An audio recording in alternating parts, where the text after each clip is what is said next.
बिस्मिल्लाहिर्रहमानिर्रहीम। फ़वाइद मक्किया का पहला बाब है, दूसरी फसल है मखारिज के बारे में। सबक नंबर 9 में खुशामदीद। मखारिज कुल 14 अब आप तफसील से पढ़ चुके हैं। आज के सबक के अंदर मखारिज की तादाद के बारे में जो आइम्मा का इख्तिलाफ है उसके बारे में थोड़ी सी वजाहत को समझेंगे। देखिए, इसमें जो हज़रत फरमा रहे हैं कि जो हमने 14 मखरज ज़िक्र किए थे, ये इमाम फर्रा वगैरह का मज़हब है, और इमाम सीवी रहमतुल्लाह अलैह के नज़दीक 16 मखारिज हैं। उन्होंने लाम का मखरज हाफ़ा लिसान, इसके बाद नून का मखरज कहा है, और उसके बाद रा का मखरज है। इमाम खलील रहमतुल्लाह ताला के नज़दीक 17 मखरज हैं। उन्होंने लाम, नून और रा का मखरज अलग अलग लिखा है, और हरफिल जब मद्दा हो तो इनका मखरज जोफ कहा है। तो यहाँ पर इमाम का इख्तिलाफ हो गया है, तो हज़रत का जो वोट है वो इमाम फर्रा रहमतुल्लाह ताला के साथ है। तो यहाँ पे सबसे पहले हमने ये समझना है इमाम फर्रा ये कौन है, इमाम सीवे ये कौन है, और इमाम खलील रहमतुल्लाह ताला ये कौन है, और इनका जो असल इख्तिलाफ है वो किस चीज़ के अंदर है। देखिए, सबसे पहले बात कर लेते हैं इमाम फर्रा रहमतुल्लाह ताला की। इनका जो पूरा नाम है यहया बिन ज़ियाद बिन अब्दुल्ला बिन मंसूर अबू ज़करिया अल अस्लमी उर्फ़ फर्रा कूफ़ी नहवी रहमहुल्लाह ताला। आप 140 हिजरी के अंदर पैदा हुए थे, और 207 हिजरी में मक्का मुकरमा से लौटते हुए हज़रत का इंतकाल हुआ था। और इसमें कोई शक नहीं है कि हज़रत बहुत बड़े आलिम थे। ये तो हो गया इमाम फर्रा रहमतुल्लाह ताला। अब उसके बाद बात कर लेते हैं इमाम सीवे रहमतुल्लाह ताला की। देखिए, इमाम सीवे रहमतुल्लाह ताला, इनका जो नाम है अमर बिन उस्मान बिन कंबर अबुल बशर, इनका जो लक़ब है वो सीबवे फ़ारसी सुम्मल बिसरी सुम्मन नहवी, ये नहव के इमाम समझे जाते हैं। सही कौल के मुताबिक आपकी जो तारीख़ पैदाइश है वो 148 हिजरी है, और 180 साल की हिजरी में सिर्फ 32 साल की कलील उम्र के अंदर हज़रत शिराज के अंदर इंतकाल फरमा गए थे।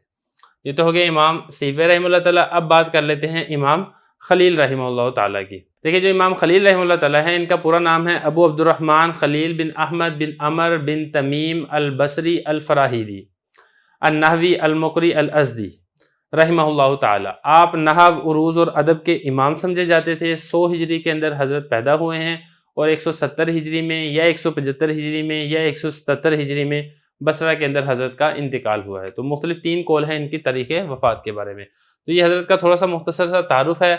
अब बात कर लेते हैं कि जो असल इख्तिलाफ़ है वो किस चीज़ के अंदर पाया जाता है। देखिए, ये जो इख्तिलाफ़ है कि मखारिज 14 हैं या 16 हैं या 17 हैं, ये कोई हकीकी इख्तिलाफ़ नहीं है। इमाम फर्रा रहमतुल्लाह ताला ने लाम, नून और राम में कुर्ब का एतबार करते हुए इनको एक कह दिया, जबकि इमाम सीवे और इमाम खलील रहमतुल्लाह ताला ने कुर्ब का एतबार नहीं किया, बल्कि अलग मखरज हर एक का बयान कर दिया। जैसे कि मुहक्किकीन का भी यही कौल है कि हर हरफ का मखरज ये अलग है, लेकिन नहायत कुर्ब की वजह से बाज़ुकात एक शुमार कर दिया जाता है। इसी के ऊपर क्यास करते हुए जो हरूफ मद्दा का मखरज है, इमाम खलील रहमतुल्लाह ताला ने उसको जोफ का, यानी मुँह का जो खाली हिस्सा है यहाँ से अदा होता है, जबकि इमाम फर्रा और इमाम सीबे रहमतुल्लाह ताला ने मद्दा वगैरह का एक ही मखरज बयान किया है, जो जोफ मखरज इजाफी है वो बयान नहीं किया है।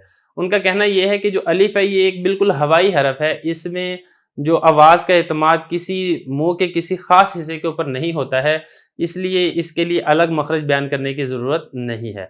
और हरफ वाव हो या जबकि मद्दा हो, तो इस वक्त जो सौत का एतमाद है, यानी जो आवाज़ है, इसका जो एतमाद है वो लिसान, ज़ुबान पर और शफ़तैन, होंठों पर निहायत ज़ईफ़ होता है, मगर होता ज़रूर है।